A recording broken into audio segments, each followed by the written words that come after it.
동영상은 유튜브 반중세로 검색해 주세요. 안녕하세요. 오늘은 파운드리의 첨단 공정에 관련된 이야기를 해보려고 합니다. 우선 TSMC가 지금 첨단 공정 양산이 지연이 되면서 삼성전자가 추격 기회를 잡을까라는 제목으로 스크랩을 작성해 보았는데요. 지금 TSMC는 차세대와 차차세대 공정까지 생산 차질을 빚을 전망입니다.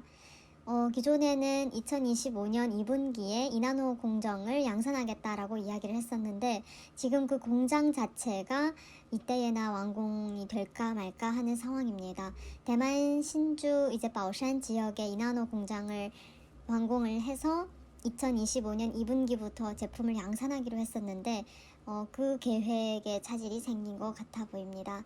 또한 롱탄에 2026년까지 1.4나노 공장을 짓고 그리고 2027년부터 이 1.4나노를 양산하겠다라고 계획을 했었는데 이번에는 아예 이 롱탄 지역의 공장 증설 자체를 포기를 한 것으로 기사에 나타났습니다.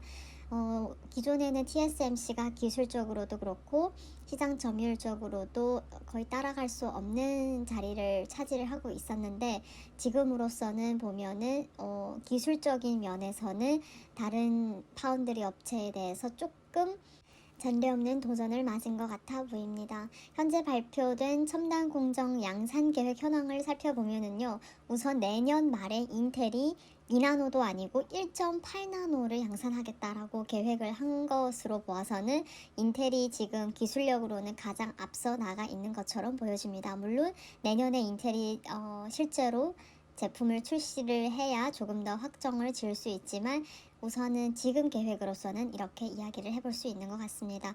그리고 2025년도에 2나노 공정을 삼성이 양산을 하겠다라고 이야기를 했었고 같은 시기에 TSMC도 2나노 공정을 양산을 하겠다라고 했었는데 제가 삼성을 TSMC보다 기술력이 조금 더 좋다라고 한 이유는 삼성 같은 경우에는 GA의 기술을 3나노에 먼저 적용을 하면서 조금 더 수요를 확보를 하고 있는 상태이죠. 즉 GA의 기술을 놓고 말하면은 삼성이 좀 더 경험치가 높다라고 볼 수 있기 때문에 TSMC는 이번에 2나노의 GA 기술을 적용을 시도를 하는 거기 때문에 기술적으로 보아서는 삼성보다 조금 뒤처져 있었을 수도 있겠다라는 생각을 해보았습니다.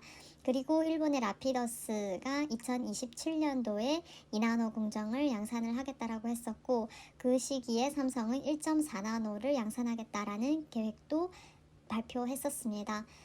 따라서 TSMC의 창업자인 모리스 창은 전례없는 도전을 지금 맞았다라고 이야기를 하고 있고 이 파운드리 업계에서의 지역적으로 일본과 싱가포르의 성장을 주목해 볼 필요가 있다라고 이야기를 하고 있는데요.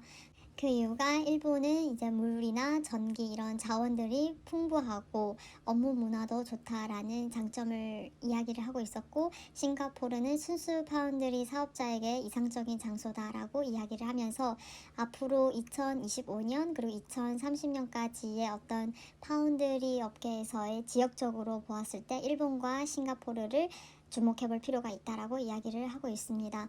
또 파운드리 업체에서는 지금 이 첨단 공정뿐만 아니라 패키징 기술에서도 굉장히 투자를 많이 하고 있는데요. TSMC나 인텔 같은 경우에는 차세대 실리콘 포토닉스 공정 투자에 고삐를 풀었다라고 이야기를 하고 있고 삼성은 신중하다라고 이야기를 하고 있습니다. 이 실리콘 포토닉스는 기존 대비 데이터 처리 속도를 획기적으로 높일 수 있는 반도체 공정 기술로서 2022년 12억 6천만 달러 시장 가치에서 2030년에는 78억 6천만 달러로 연평균 25.7%로 성장할 것으로 내다보고 있습니다. 이 파운드리 업체와 더불어서 반도체 전체적인 기술을 놓고 보았을 때 미국의 대중 수출 규제를 빼놓을 수 없죠. 이번에 미국에서 대중 추가 수출 통제를 발표를 했는데 거기에 중국의 해외 사업체, 그러니까 중국의 기업이 해외에 설립한 그 어떤 해외 지사까지를 포함을 해서 21개국을 금지로 대폭 확대했다라는 기사 내용이 있었습니다. 그리고 중국에 있는 해외 업체는 물론 중국의 본사의 해외 지사까지도 확대를 하면서 ASML과 같은 반도체 장비 업체는 대륙 매출을 중장기적으로 낮출 것이다 라고 이야기를 하고 있습니다. 오늘의 기사 스크랩 녹음을 마치겠습니다. 감사합니다.